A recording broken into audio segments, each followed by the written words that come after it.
இந்த திட்டத்தை அறிவிச்சதுல எங்களுக்கு அவர் சொன்ன மாதிரி ஒரு முழு சுதந்திரம், அதாவது இந்தியா சுதந்திரம் பெற்ற விட எங்களுக்கு இது முழு சுதந்திரம்.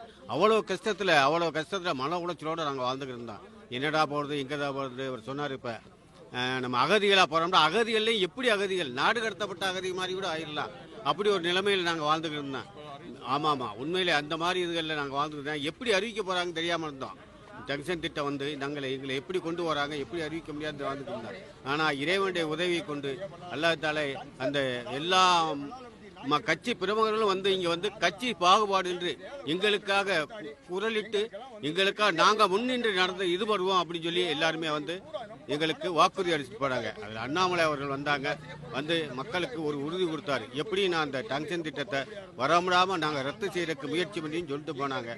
அந்த முயற்சியை அண்ணாமலை அவர்கள் நல்லபடியா செஞ்சு கொடுத்து இன்னைக்கு திட்டத்தை ரத்து பண்ண செஞ்சிருக்காங்க. அதுவரையில் எங்களுக்கு மிகுந்த சந்தோஷத்தை நாங்கள் அளிக்கிறோம். சார், அண்ணாமலை மோடி அரசுக்கு நாங்க மிகுந்த கடமைப்பட்ட நன்றி. அதாவது அவங்களுக்கு எப்படி நாங்க நன்றி சொல்லனே தெரியல, தெரிஞ்சிட்டீங்களா? ஏன்னா நாங்க எங்க போவோம் எங்க வாழ்வோம் தெரியாம இருந்தவங்களுக்கு ஒரு நிலையான வாழ்வு உங்களுக்கு இங்கேதான் சொல்லி எங்களுக்கு ஒரு உறுதியை கொடுத்து நீங்க எல்லோரும் சந்தோஷமா வாழ்ந்துங்கிறது எங்களுக்கு ஒரு வாழ்க்கையுடைய தரத்தை சரி பண்ணி கொடுத்த அண்ணாமலைக்கு, இந்த மோடி அரசுக்கு எங்களுக்கு மனமார்ந்த கோடி மனமார்ந்த